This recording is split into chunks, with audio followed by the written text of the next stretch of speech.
Sara. Welcome back to another video tutorial here at Mrs. Lincoln's Inkin. Today I'm going to be showing you how I made this little pouch using the envelope punch board, and I made this with the idea that I wanted it to be able to hold some stationery in there, and you could either hang it on your desk or set it up on your desk, and it also, any pen that has, you know, one of these little side things on it, it fits right there perfectly. So I thought that this was a great little gift. I'm going to be hanging it on my refrigerator on a magnet hook, so if I need to write a note, I have paper right there instead of trying to find it in the drawers. This box right here holds a 4 1/4 by 5 1/2 sheet. So in a ream of paper, all you have to do is cut it into quarters and they fit perfectly. Also means that an average size card will fit in here. So you could most definitely use it for a little gift with little cards inside. So let's go ahead and get started making this.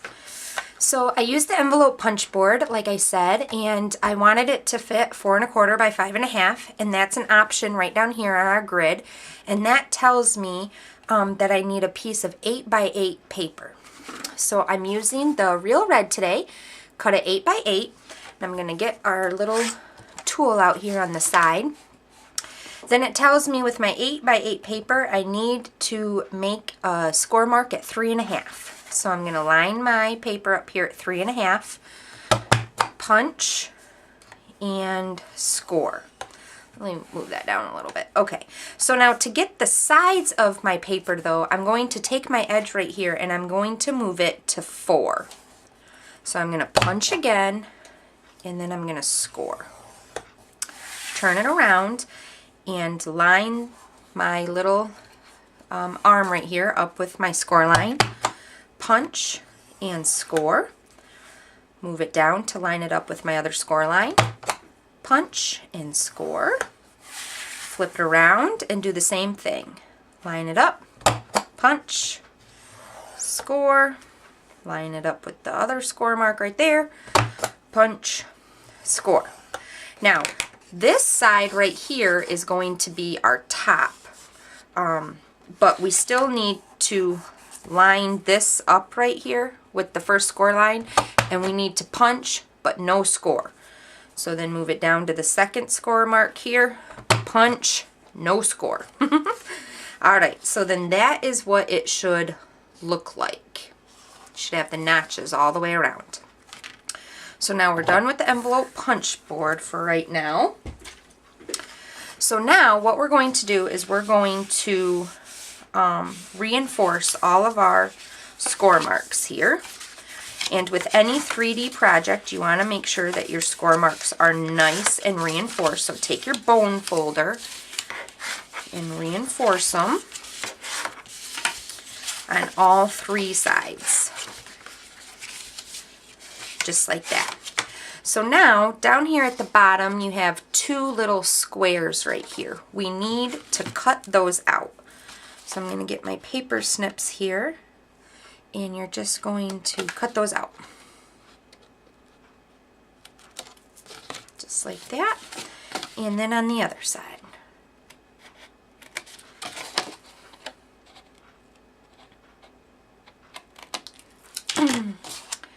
Perfect. Okay.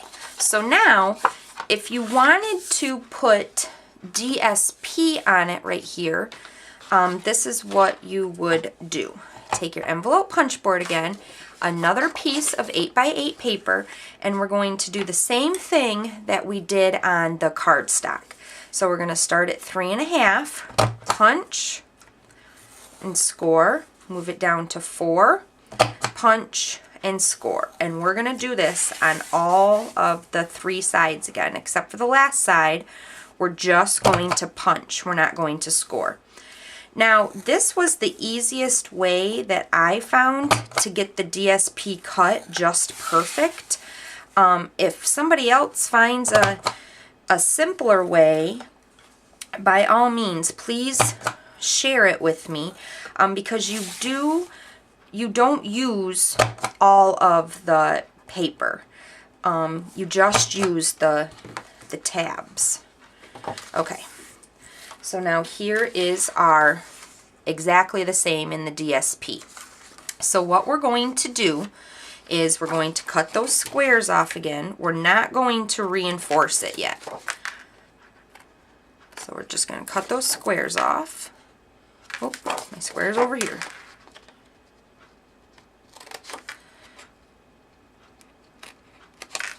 Just like that. Okay. So now we know that we want to use this one, and this one. So see, this is going to be extra.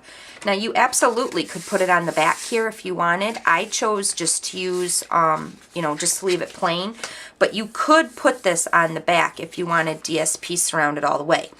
Now I tried to lay it on here and fold the score lines, but then that covered too much of my project because I wanted, you know, to have a line right, you know, a frame of my cardstock right here. So this is what I did. I took my paper trimmer and I took my, one of my tabs, and on that first score line here, I lined that up in my grooves and I cut just like that. So then I came and I used the side of my flap right here and I lined it up right with, let me see if I can kind of show you. In the, when you take your paper trimmer out like this, there's that, you know, like little line where it fits in right there.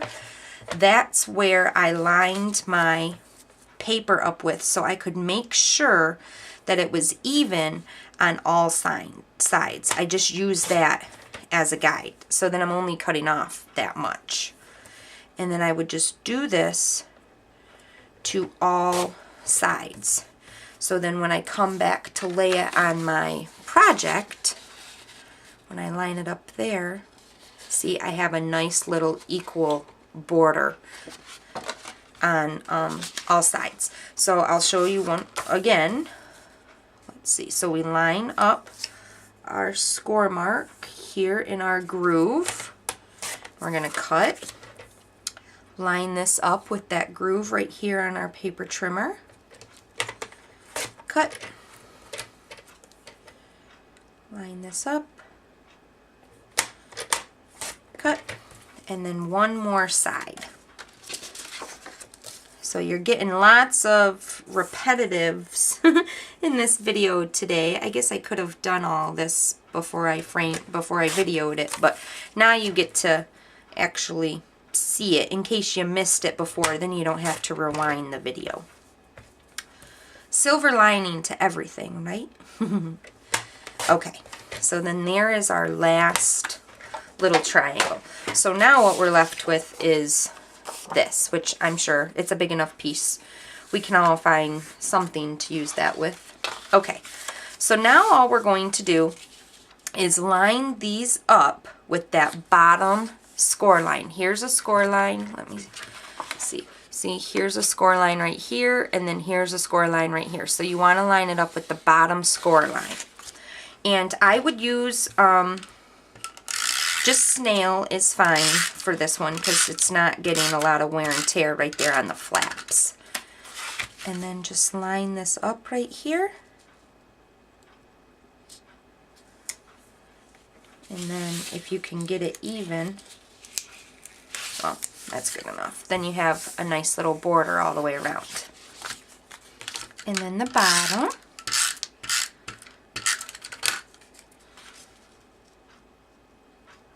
Line it up.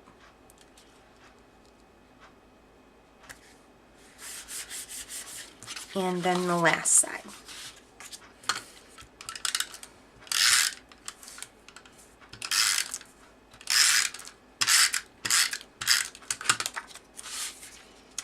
Okay, now sometimes, like what happened with this one right here, is you have some hangovers right here. But that's not a big deal. Just take your paper snips and trim them off.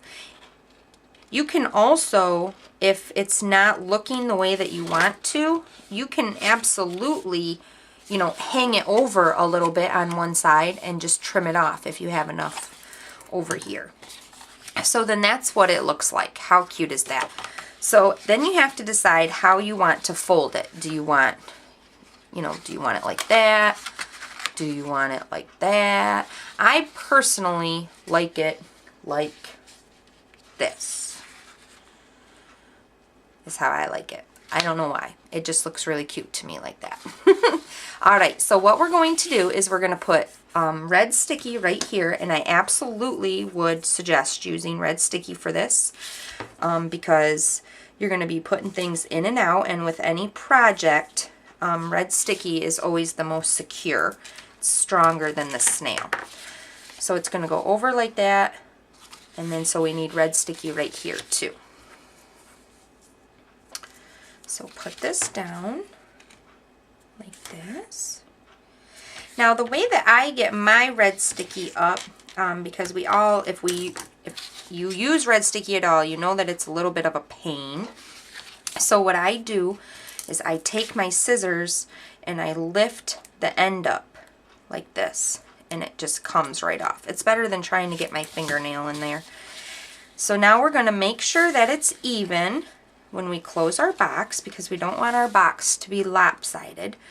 So I'm just going to hold this and then press down, making sure that my edge right there is even. And then we're going to do the same thing with this side. Take our red sticky off. Oop. Oh. Well, I said it was easier, and now it's not working. It's making a liar out of me. There we go. Okay. And then we're going to do the same thing. Folding it over, making sure that our sides are even, that our bottom is even. And I'm not really even right there. To me, this is the hardest part, is making sure that it's not lopsided. There we go. And then we're just going to press that red sticky down. And then there's our box. How stinking cute is that? So then to make the little notch up here at the top, what I did was I took my 1-inch circle punch and I put it in here on the side. And I found a way that if you make sure that your gap between your punch here and your edge of your paper here, however far you want your circle down, is, you know, semi-even, then your circle is going to be center. So there's a little tip on how to make sure that your circle's center. Then to make the, the scallop around it, I'm going to take the scrap of the piece that we used right here, and I'm going to punch out a 1-inch circle punch. And then I'm going to take the 1 3/4 scallop circle, and I'm going to put the 1-inch circle in the middle of that. And I do it with the 1 3/4 inch because I like my scallop to be fat, to go around it. And then you just snail this up here.